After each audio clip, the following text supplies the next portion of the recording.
to the Q&A feed. I'll keep track of them. And with no further ado, let me introduce our talk tonight and our speakers. So tonight's seminar is about sticking up for the little guy. I'm excited about this one. This is about conserving the endangered Amargosa vole. And if you've been a follower of the AC, you know that we have a big heart for the Amargosa vole. A lot of our work has centered around being part of this multi-team collaborative, working on kind of doing everything we can to ensure that this really remarkable species has a bright future. And I'm really excited to introduce our two speakers tonight.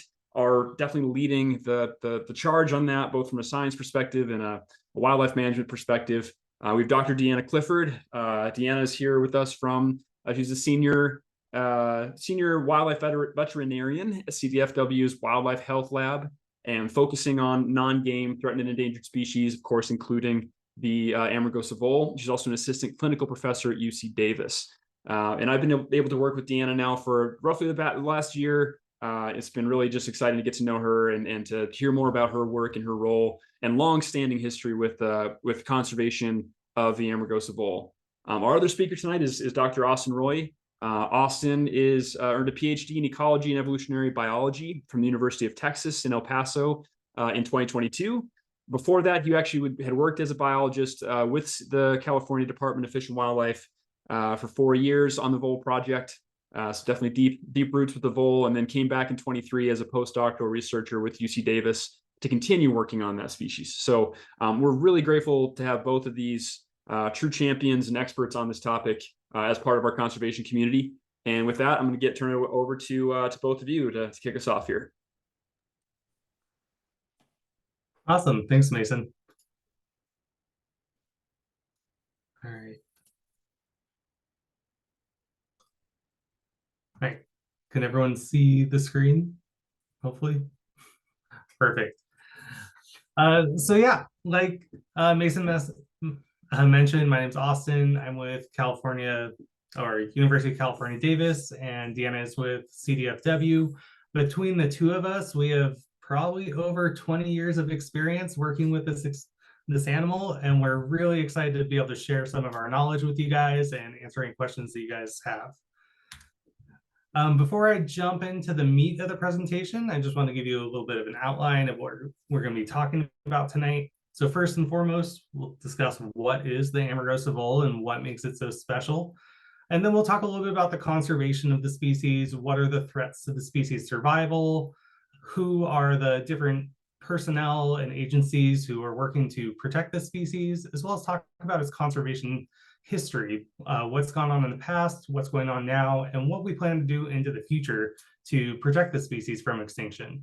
And then finally, we'll wrap up with a little bit of what you can do to help us out with the species management and answer any questions you have. So this is the Amargosa vole, the protagonist of our story tonight. For people who aren't familiar with voles, a vole is a rodent. And voles are closely related to rats and mice. However, they're different, all right? They tend to be a lot furrier. They've kind of fur-covered ears, much shorter tails. In my opinion, they are much cuter than rats and mice. But voles occur in lots of places. So what's so important and special about the Amargosa vole? Well, as you can see on this map on the right here, it is in a very unique place in California. Most voles in California live more on the eastern or central portions of the state. And the Amargosa vole exists all the way out here on the right-hand side of this map in southeastern Inyo County in the middle of Death Valley. It survives in these really rare and unique wetland habitats and an otherwise inhospitable environment. And so the fact that it's able to exist here is really unique because other animals wouldn't be able to do this. And so these guys are special because of how they utilize this environment and how they've been surviving there for thousands of years. Amargosa voles are the largest vole species we have in California. Adults usually range in size between 75 grams and 100 grams. So if you think about like the size of a potato, that's about what these guys look like. They can get bigger than that, to the size of like a small burrito, but most of them are in this potato size. Most of the voles that we see are this chocolate brown color that we see in this photo, but they range in their color. So they can be almost black through an auburn reddish color. And some of them can even be spotted between these different phases. And so they get to be looking pretty cool when you see them on cameras. In captivity, voles can live to be fairly old for rodents, so they can live to be over about 2 years. However, in the wild, their average lifespan is much shorter, with only being about 3 to 6 months old. And this is primarily due to predation, because around 3 months, they get a little bit more active looking for mates, which is a risky behavior, and they tend to get picked off by predators. Since these guys live in a very unique environment, they've developed some cool behaviors to surviving in such remote, hot, extreme climates. One of which is how their activity patterns vary at different points of the year. So when you think about animals, you tend to think of them as either being like nocturnal and only occurring or being active at night, or being diurnal and only being active during the day. But these guys do both. So during the winter, when it's really cold and the ground is frozen, they spend most of their active period during the warm daylight hours. And then at night, they kind of hunker down and conserve their energy. But when the hot summer temperatures come around, and in Death Valley, it's getting to be in the 120s, they do what we do, right? They avoid the hot temperatures. So during the day, they're not very active. And then at night, that's when they are moving around, looking for food, looking for mates, and just doing their daily things, which is really convenient because as a researcher, that's what we like to do. We don't want to be out there in 120-degree weather, so it's very convenient that voles are more active at night also. Adult females tend to have litters that range in size from 3 to 4 pups or babies. This can go higher than that, all the way up to 8 sometimes, but generally they're in that lower 3 to 4 individual range. But these guys are also, we consider them to be very fecund, meaning that they can have lots of babies relatively rapidly. So females can be pregnant at almost 1 month after giving birth. And this is a really good thing for us, because when we're trying to conserve this species, the fact that they can breed really fast and increase their population numbers means that we can utilize that to help manage the species. And then we've done a few behavior studies on this species. And one cool thing that we found is that both the males and the females take care of the young when they're raising them. And this is fairly unique for rodents. The females do the majority of the parental care, but the males will help out from time to time in terms of guarding their babies against perceived threats or moving them around to avoid like poor conditions in the nest. So it's a really cool behavior that we're seeing. And these guys are herbivores, so that means that they eat plants. And because they live in a very remote area, they're eating the plants that are around them. And the majority of their diet comes from what we call graminoid or grass-like species. And of all the different grass-like species in the desert, they are mostly eating this plant called three-square bulrush. And in this photo, it's the kind of the long, tall reed-like plants. And upwards of 75% of their diet is this plant, but it's not a very nutritious plant. They have to eat lots of it to get even a little bit of nutrition, but even then they're going to miss certain vitamins or other nutrients that they need. And so they have to forage on other food resources. So some of the other plants we see them eat are things like yerba mansa, which is what the vole is actually eating in this photo here. It's a very tall aromatic plant. It's one of my favorite ones in the desert. They also eat alamataster, which is kind of a daisy-like plant that grows in the desert wetlands. The Tacopa's birdbeak, which is a plant that you can only find in the Amargosa Basin. And then wild sunflowers in the area are also a really important part of their diet due to the high amounts of fat and protein that can be found in different parts of the plant. So I mentioned that voles really like to eat three-square bulrush, and that is likely because that's where we find them. Voles are highly dependent on this plant species for their survival. You can see it over here on the left. It's very tall, it's very reed-like, And voles have always been highly associated with this plant, to the point that the vole gets its Latin name from this plant. The plant is called Scirpus americanus, and the vole's Latin name is Microtus californicus scirpensis. So they're so closely related, they share names.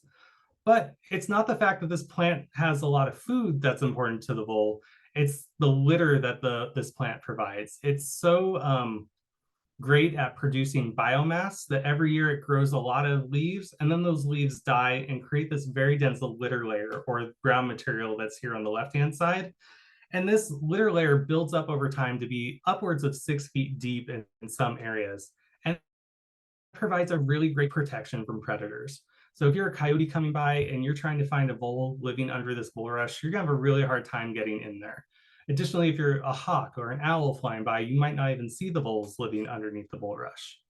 And not only does this litter provide protection from predators, it also provides protection from the extreme environments of Death Valley.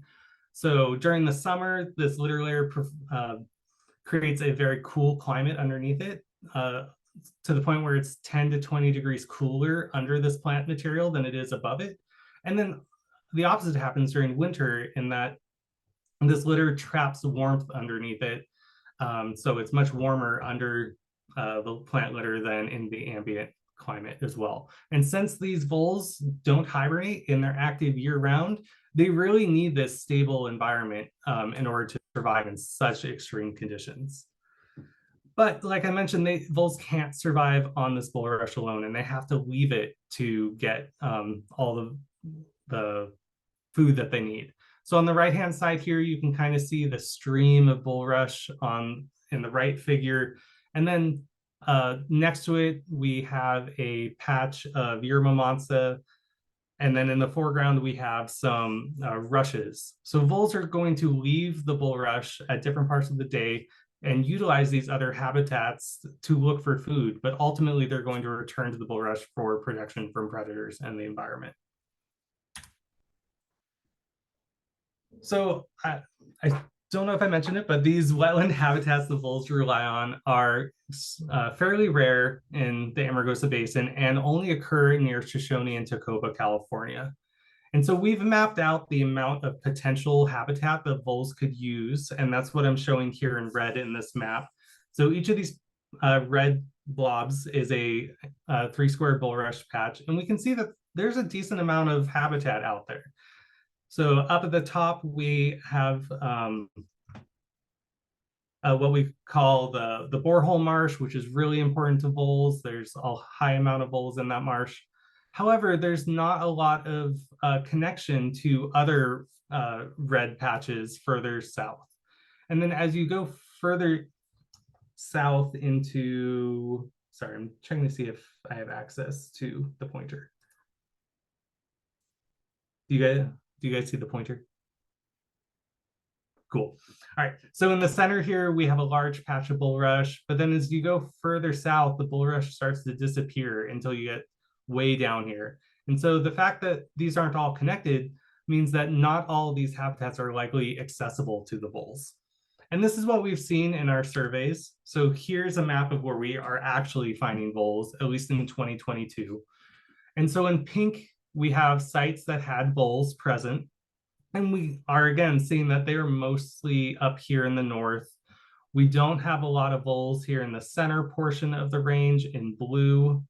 And then we do have a few sites with voles down here in the south in pink again. And so this is really important for us to know, because that means that these voles in the south aren't really being connected or interacting with the voles in the north. And so they're not interbreeding, they're not trading genetic material, they're not able to support one another in terms of increasing each other's abundance within these marshes. And since we're concerned about how many animals are interacting, it's good to know how many animals are actually on the landscape. But that can be kind of hard for us to know it, because abundance in these voles changes both seasonally and across years.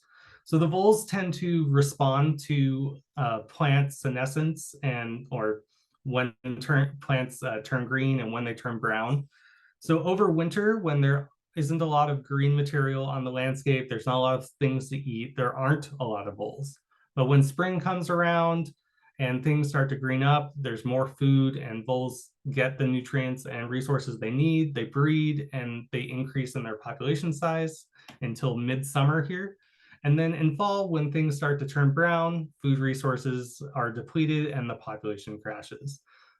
So over winter, you may only get 100 or 200 animals on the landscape, and then in summer, you can get upwards of 1,800 to 2,000. But on average, there's probably about 500 individuals on the landscape at any given time. That being said, we talked a little bit earlier with the maps about some sites might be more important than others. So the borehole marsh might have 100 individuals of this 500, versus sites in the south might have many fewer voles at like 10 or 20. So if we lose one of these really big important marshes, we might lose 1/5 of the population. And if we lose a second marsh, we might lose half the population. And so the fact that these sites are not connected and there aren't a lot of animals on the landscape means that there's a high risk that this species could go extinct without adequate conservation. So I just want to kind of talk about the history of the species a little bit.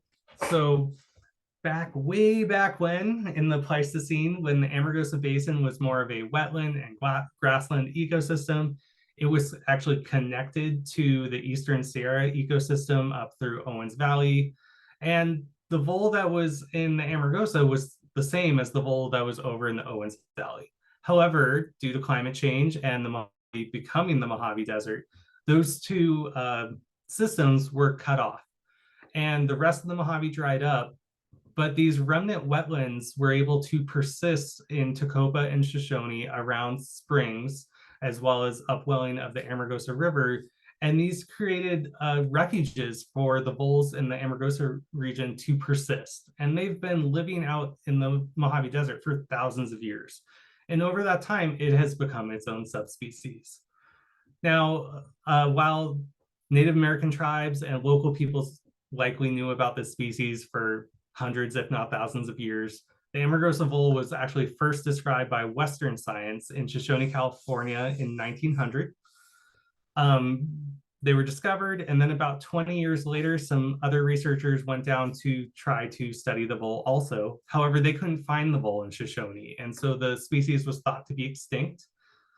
Luckily, some researchers came back down in the 1930s to do a different survey, and they found the vole again, but this time down in Tecopa, California. Unfortunately, word of the rediscovery didn't really get out very far, and so the government thought the vole was extinct until the 1970s, when researchers with California Fish and Wildlife rediscovered the vole again in Tecopa. The species was then quickly listed as a California endangered species in 1980, and then listed under the Federal Endangered Species Act in 1984. And not much was really done with the species but after that time for about 20 years until the early 2010s, when multiple agencies and research groups really got hands-on with the species and started doing active research and management and have led us to where we are today. So you might think, there's this little rodent in the desert. I don't like mice. Why should I really care about this guy? Well, aside from being unique, one would argue that it has an inherent value in that it exists. It is an animal. It is just like you or me out in the wild. It has every reason to exist that you and I do. Additionally, it's a really cute animal, at least in my opinion. There's this thing about charismatic megafauna like pandas and tigers and lions and bears. I would argue that this animal is charismatic microfauna, and it is just as cute as a panda. We even sometimes call them pandas of the desert due to the fact that they only eat bulrush. But aside from just being cute, these voles are small mammals, and small mammals have very important roles that they play in ecosystems through their ability to regulate different parts of the ecosystem. Probably the most famous role that rodents have is as a prey resource. And lots of studies have shown that when you have lots of prey on the landscape, you have lots of predators and high diversity of predators. So if we want to keep seeing some of the animals that we do see out in the Amargosa Basin, we need to keep the vole around. We did a study back in 2015, And we found that there were 28 species of predators that rely on the vole, at least partially, for a food resource. So if we want to keep seeing some of these species, we might need to be keeping the vole on the landscape. Additionally, voles are herbivores, meaning that they eat primarily plants. And this means that they have what we call a top-down role within the ecosystem. They control the plants that they are eating. So by selectively feeding on certain plants or plant groups, they can alter the plant community and all the ecosystem processes that result from those plants. But also as consumers, just like you and me, they poop a lot, and they poop a lot in terms of their body size. And that poop is highly nutritious, and plants and microbes really need these nutrients, especially in nutrient limited systems such as the desert. So by consuming plants and then returning those nutrients that they're consuming back to the environment, they can control ecosystem processes.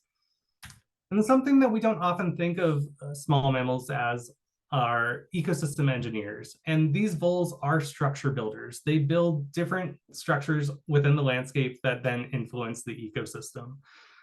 For instance, on this figure on the right, we have what we call a runway.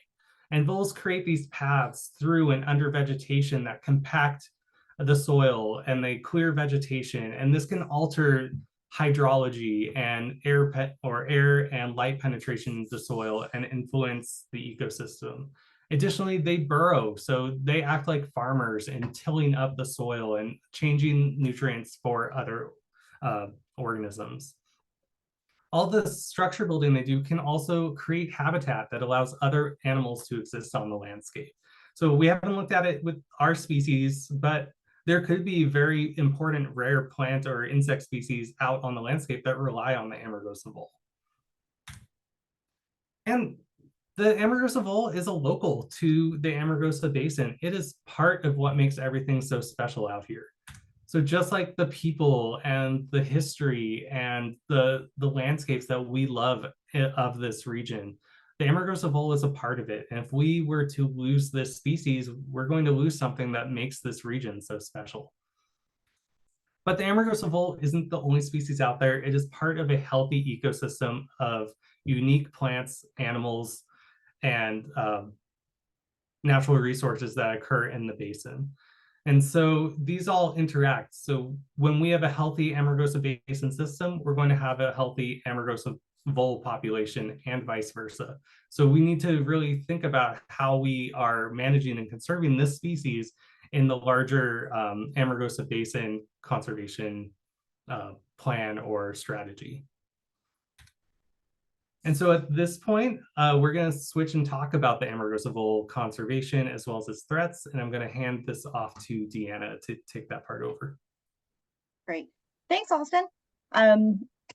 You know, we're going to talk a little bit about threats, and this is where we talk about what has our program done to ameliorate the threats. And these threats aren't just to the vole. They do apply to, you know, what the vole represents, which is part of the health of these extremely unique marshes that are in the Amargosa system and the desert. I mean, it's just nowhere else in the world do you have these types of habitats within the desert. Go ahead. So the first thing we're going to talk about, and it's no big surprise, is just habitat degradation and loss. And Austin mentioned earlier that we have a core marsh that's called Site 1, or the borehole, and those of you who have been in near Tacopa probably are aware of this because it has a famous hot spring right at the tip. And this area was accidentally created. It was sort of accidentally created habitat that has turned into the #1 place that voles live in the desert. And so an artesian well was accidentally tapped due to some road construction and maintenance for the highway. And it created, as you could see, resulted in a beautiful, lush bulrush marsh of size that was pretty unmatchable anywhere else in the system. But what had happened was we had some heavy rains, and that marsh was starting to flood the highway. And so basically drainage was improved to eliminate the flooding over the highway between Shoshone and Tacopa. But what actually happened is it actually started then draining the marsh unintentionally. So as our team started working in the area, the marsh started sort of disappearing under us. And we started to notice these changes slow at first, and then it became very dramatic by 2010.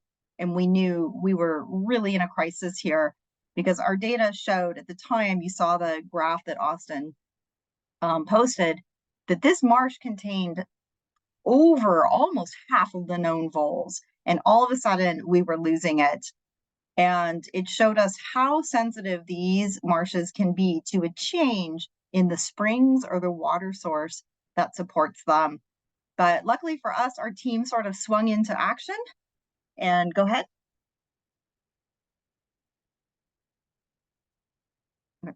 And we actually created a marsh, and we'll show you about that in a second. The second threat we have is fire. And so this was for many years. When we started in 2010, when we started with the vole, this could happen, but hasn't. And then it did in 2017. And we ended up with a fire in a different set of marshes that were inhabited by voles. So here you can see this aerial image, the fire in these marshes, again, near the town of Tecopa. So another threat to the vole. And if I remember right, Austin, correct me if I'm wrong, but I thought this was a lightning strike that hit this fire. Yep, thanks.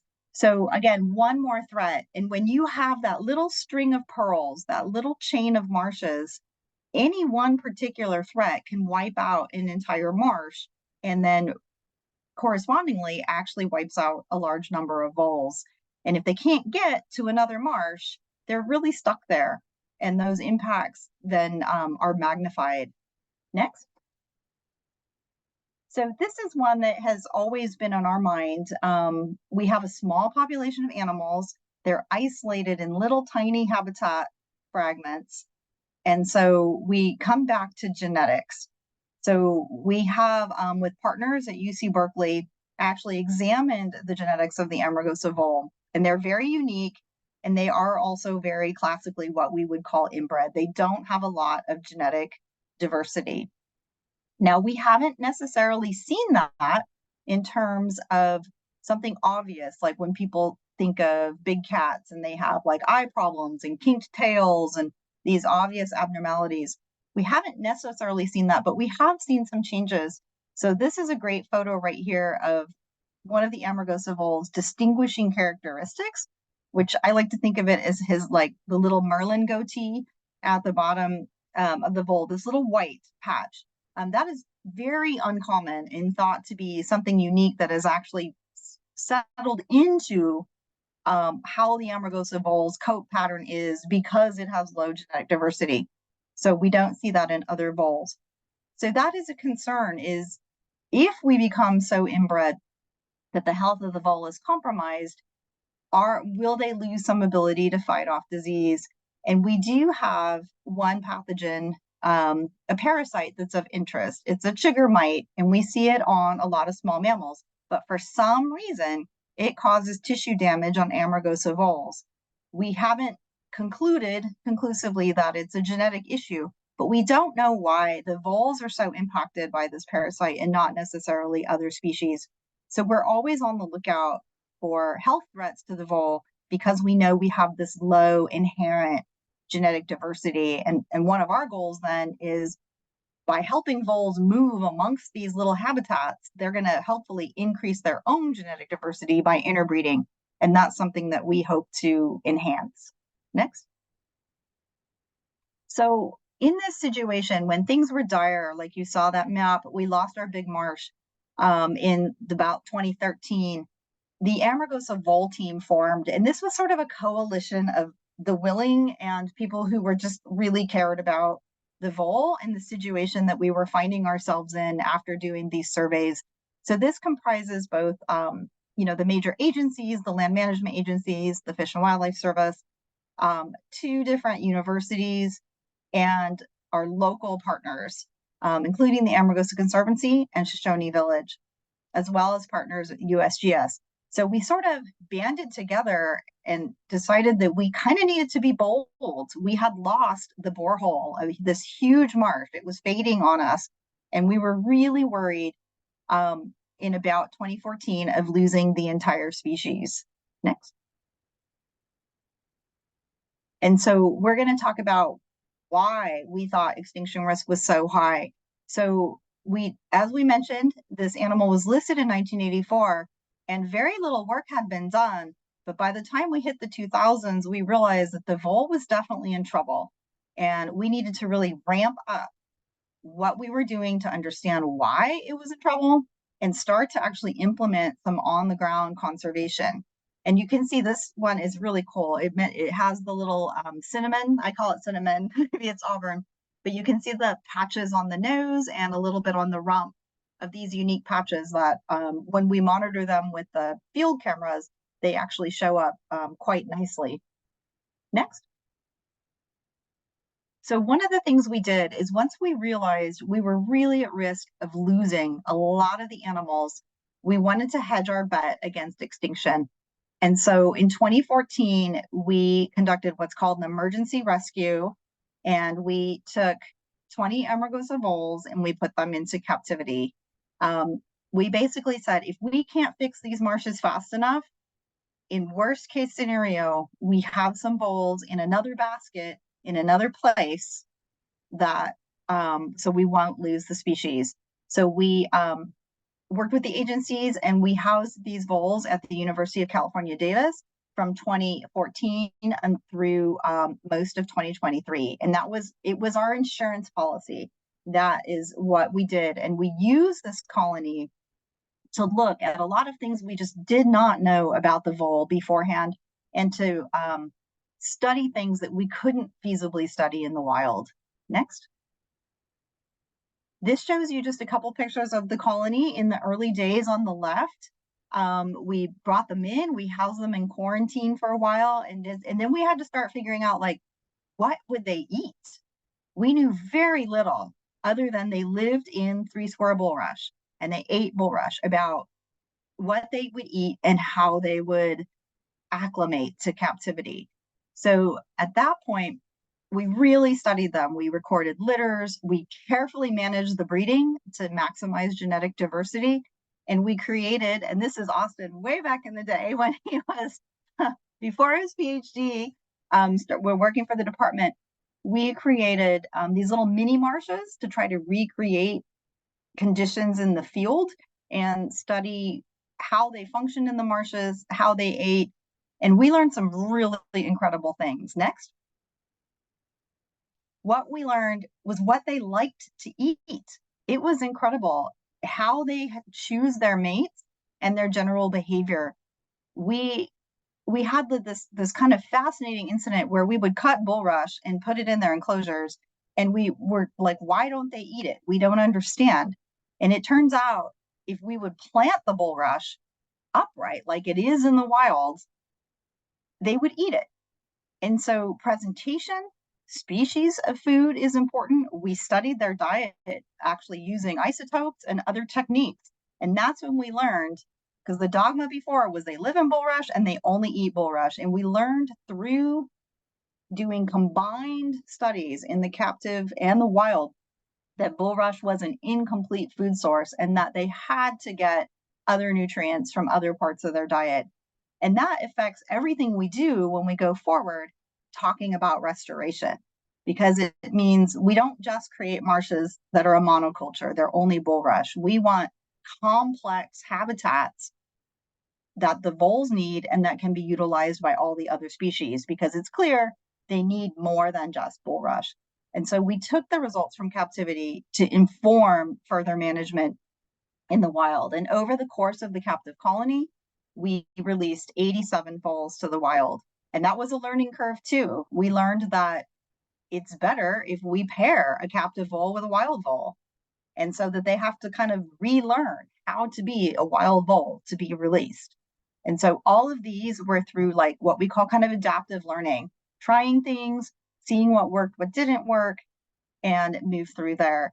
And so we learned a lot about health conditions, how long voles can live, what they eat, how they breed, and all of these things in captivity so that we could then apply it to the wild.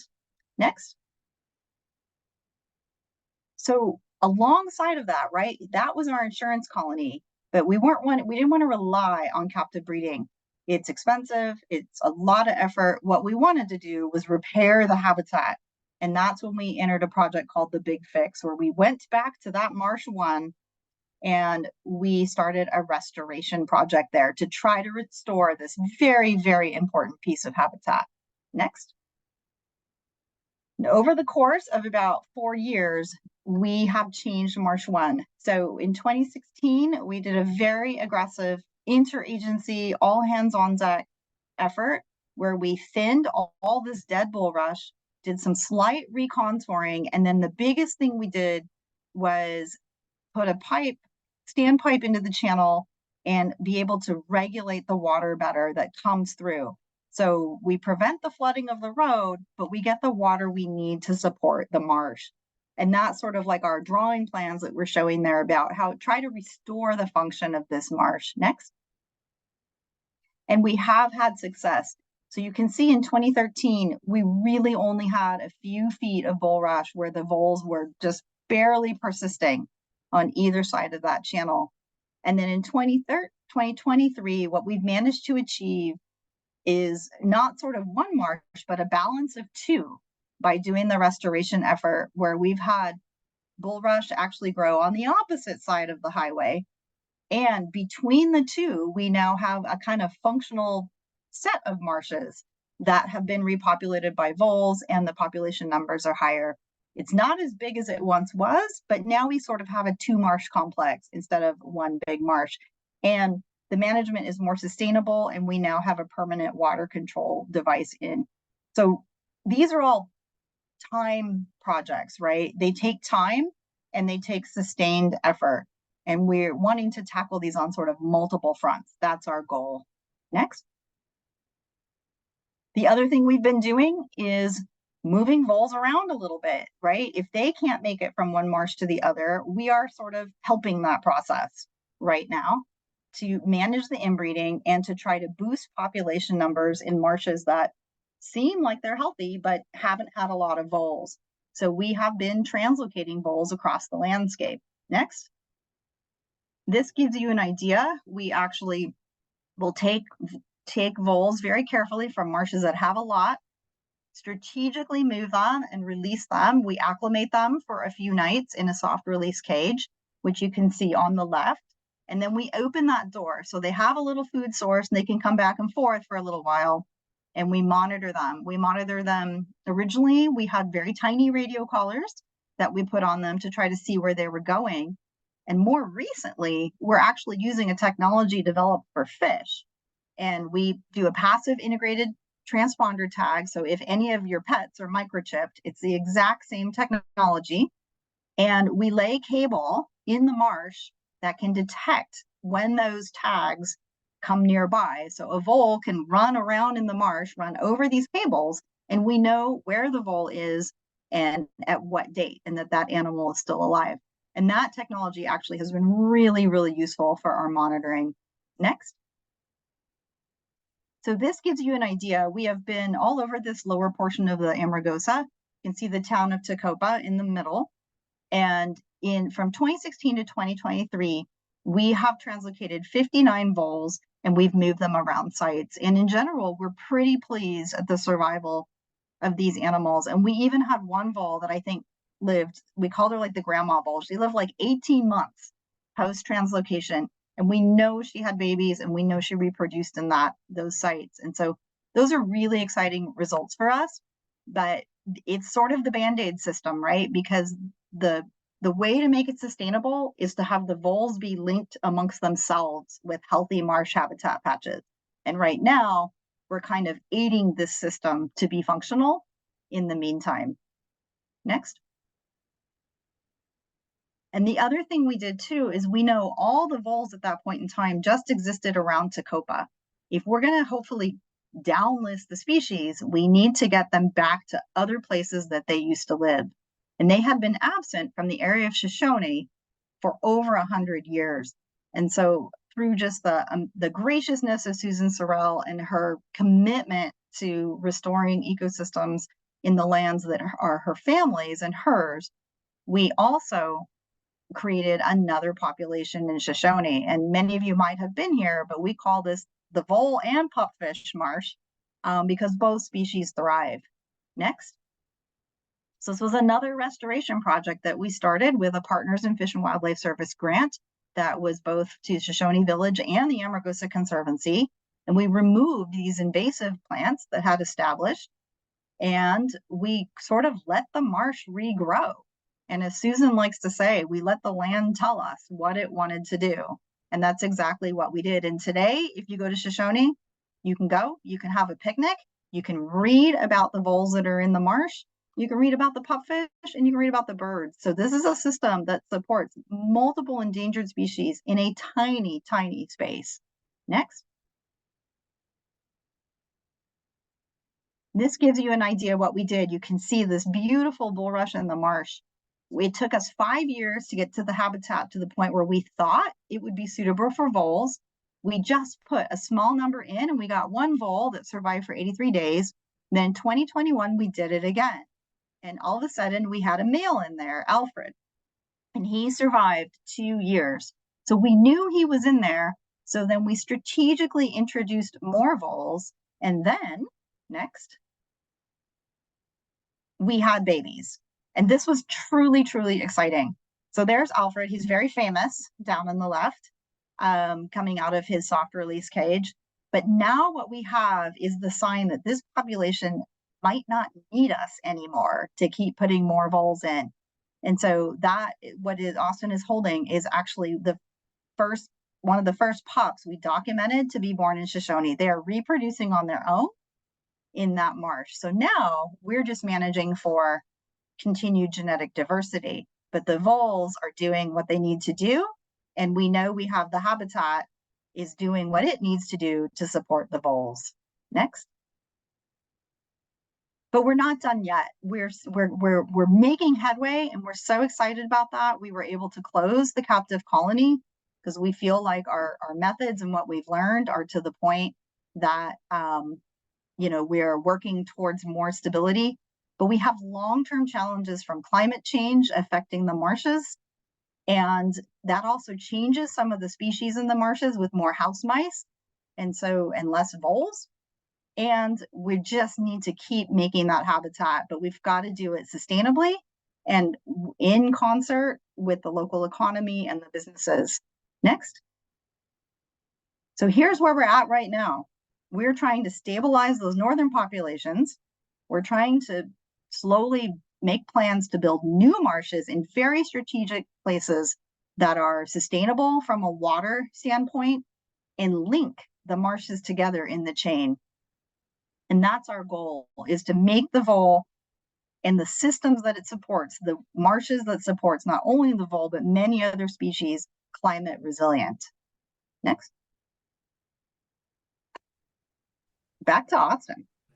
So that's what we're doing, but you guys can help out also. And a lot of it's just you guys, hopefully you feel empowered watching this, that you guys can help advocate for the vole also.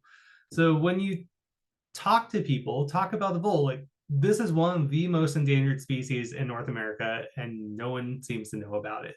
So getting the word out can help a lot. So talk about the species, why it's important to you or to the ecosystem. And then if you visit Tacopa and Shoshone, be aware of the ecosystem. If you see people with fire, or if you like to have fires, keep them controlled. I know there's a fire ban at the borehole marsh, but sometimes people break that. So maybe let them know what's going on. If you take pets out into the marshes, maybe keep them under control. We've witnessed both dogs and cats harass and or kill voles in the past. So if you're taking your pets outside, just keep them on a leash or keep an eye on them. And then finally, use leave no trace principles when you're out using the environment. Like you enjoy it for a reason, so make sure that when you leave, it's in just a pristine state for the next person. And then, like we mentioned several times, when conserving this ecosystem, we're not just conserving it for the vole. Think about conserving it for multiple species in the area, for multiple people that utilize the resources there. And then if you happen to see us when we're in the field, stop by and say hi. We are always happy to talk to you in person, show you what you're doing. Sometimes we might be in the middle of something, so we might ask you to wait a minute, but we'd be happy to have your help or just chat while we're out in the field. And then so finally, I just want to say thank you to the communities of Tecopa and Shoshone. Without their support, we wouldn't be able to do anything that we do for the vole. I want to thank all of our research and conservation partners, and then all the volunteers and young researchers who do most of the hands-on work with us. Really, this species wouldn't be where it was without all these people. And then finally, I'd like to open up whatever time we have left for a couple questions. Wow. Well, thank you both for what an incredible presentation. I mean, I can say too that, I work and live in this world, and I just, I still learned a lot from this. And the biggest thing is like your dedication and passion for the work is just really infectious. So thanks for doing what you do. And I think anyone that's been out to joining Tecopa knows that, like, the field work out there is a true labor of love. And we draw a lot of inspiration from people like you both that can go out and do what needs to be done to make sure this species gets the attention that it deserves. So I just want to thank you for that. There's a couple questions coming into the chat. Please feel free to drop them in when they occur to you. The first question we have is, how did you pair captive voles with wild voles?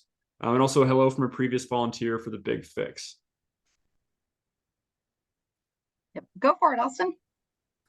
So when we would transport our captive voles from the colony at UC Davis down to Shoshone, California, and hold them in quarantine there. During that same time, we would go out and capture a wild vole at a recipient marsh.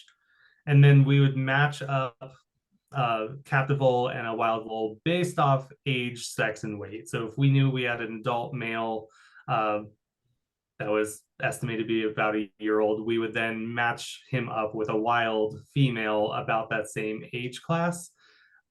Although we'd have to be careful because we learned that when the females are bigger than the males, they tend to beat up on the male a little much.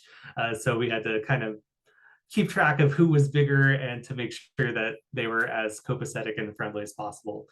And then once we paired them, we would keep an eye on them and monitor them, make sure they weren't being aggressive to one another. Usually they weren't.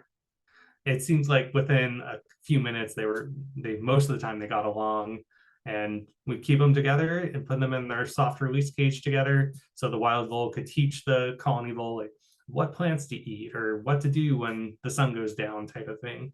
And then after the soft release period, we'd open the cage and they both come and go as they pleased. I'm just saying, forget The Bachelor. I want to watch a show about you two setting up voles on blind dates like that. Sounds infinitely more interesting.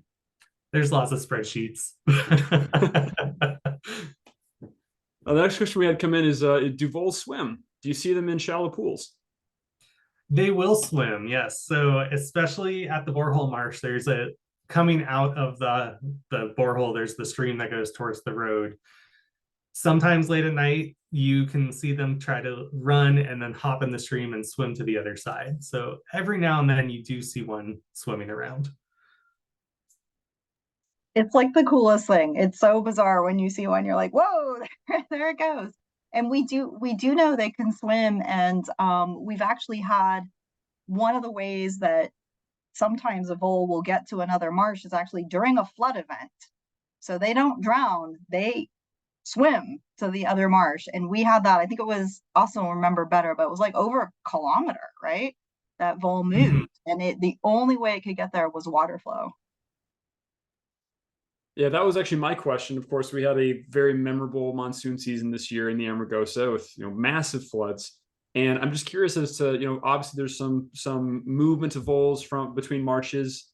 In general, what do you kind of look for after a big disturbance event like that? Like, are there other behavioral changes or even changes in kind of where we find populations as a result of those huge disturbances?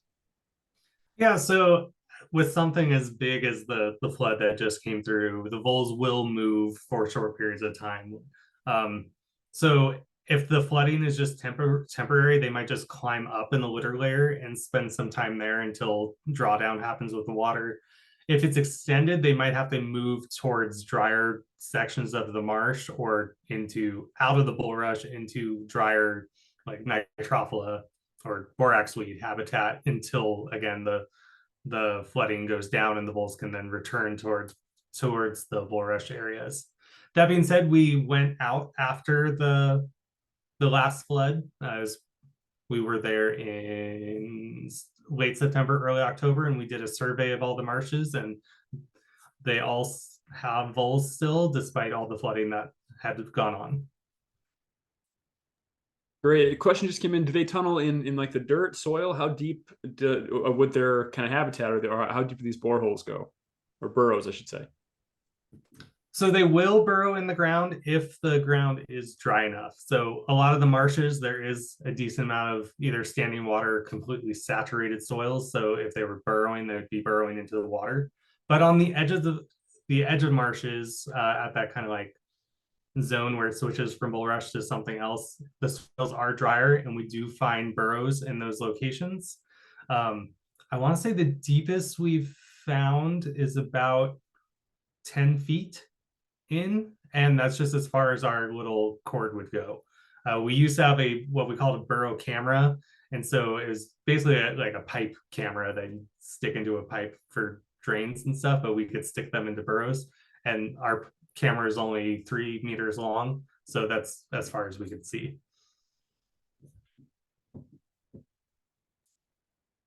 All right. Any other questions, folks? Feel free to drop them in the chat here.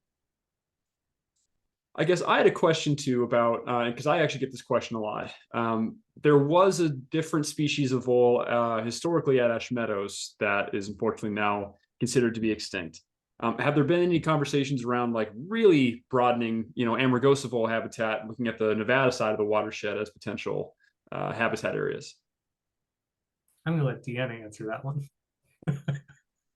Well, yeah, I'll rely on you a little bit as well, Austin, because I think we discussed this recently, and you can correct me if I'm wrong. I thought there was something that the Ash Meadow vole might have like a montane vole lineage that might be a little bit different than the Amargosa vole. So that is one consideration. The other consideration, so I'm a little bit of a risk taker. I wouldn't necessarily ever put it off the table, because I think sometimes we do have to think in terms of ecosystem function and what a species does for a functional ecosystem, even if it's not the original species that was there. In terms of how it might work, though, I think it would require a lot of conversation, because restoring species to outside of their historic range is not something sort of typically done unless there's an overwhelming reason for that. So the agencies, Fish and Wildlife Service, everybody would have to sort of agree that this was something needed, probably for the functionality of the Ash Meadows system. That said, I wouldn't rule it out, especially if we had another crisis. The other thing I think there's a lot of room within the current historic range of the vole to be creative and create habitat. So I think the first priority will always be that. Can we restore the vole to some sort of semblance of its historic habitat extent, to make it more secure? And so it's always been kind of a little bit of a maybe, but we probably have other priorities within the vole's range. Great. Two more questions just rolled in here. The first is, might a visitor, if they are observant, see a vole if they go out to Tecopa or Shoshone? I would say it's possible. People have in the past, especially at the Borehole Marsh back in the day, before we restored it at least, and it was easier to see things. That being said, I know people have seen them or have reported to see them at the Tecopa Hot Springs campground, because there's a stream that goes through the campground that voles use, and that people have reported seeing them along the stream before, so it's possible. I'm still waiting for my first encounter in the wild. Keep my eyes peeled, but I haven't been lucky yet. The other question here is, how likely is it that some undiscovered unique vole species exist in other isolated desert marshes? So I wouldn't say it's impossible. That being said, a lot of these marshes have been surveyed a lot because historically mammalogists love to go out and discover new things and name it and classify it. So a lot of these reaches have been surveyed in the past, that if there was something there, it should have been detected, but that's not to say with 100% certainty that there couldn't be something else out there. Because I know like UC Berkeley researchers have done a lot of work in the Eastern Sierra and desert marshes looking for voles and mice. Great. Yeah, a question just came in about a talc mine in the south of Death Valley. I think this is referring to like the Saratoga Springs area, which that was a question just, based on the flow path of the Amargosa River. I mean, is there any evidence that voles might have persisted in Saratoga Springs historically, or do they just not get quite that far south? So if I remember right, and this might be a strong if, that site was surveyed back in the 1970s and they didn't find voles there. That being said, I don't know if anyone's looked in a while. But as far as we know, there haven't been voles there. Well, and I don't know what the status of the roads are out there. I think they're probably still pretty rough, so it might be a while longer before the Saratoga Spring area is surveyed. But that's such a great spot if you can get to it. Yeah, great, Steve. Yeah, please go look someday and report back if you find one. Well, I think that's all the questions we've had so far. Just want to thank everyone first and foremost for just being here with us tonight, especially despite the technological issues. We do our best to sort of try to set these things up and make them accessible as possible, and we're still learning how to do that the best way to do that. But I just want to give a huge thanks to both Austin and Deana. Thank you for being here. Thanks for lending us your knowledge and your enthusiasm. I think, hopefully we can count all of us in on the Revolution team, Revolution, and just keep up the great work. And, we're just happy to be a partner in this and excited to see what the future of the Vole looks like. Shameless plug real fast. Yeah. It's been kind of slow, but we're ramping it back up. But if you want to follow us on Twitter or Facebook, we can be found at Voice of the Vole or at Team Vole on Facebook to follow research updates and whatnot going forward. You're about to blow up. Yeah. Do you want to put it in the chat, Austin? And thanks so much, Mason, for the invite. We really appreciate it. And it's just I think Austin and I have worked, in the Amargosa since about 2010. And sometimes I say, what's a veterinarian doing, like building marshes in the desert? But we're just really committed to the whole system. We love it down there, and it's just a really precious place. And we are committed to both the vole, but all the species and the people in the area. Thanks. Yeah, it's a special place that gets under your skin in a weird way. But it's about once a week I ask myself, like, how did I end up out here? This is a crazy place. Well, thanks everybody again. Austin just dropped the handles for Twitter and Facebook into the chat. Please follow them, share them. And in the meantime, everyone have a really great night and look out for the recording as well. Thank you. Good night, everybody.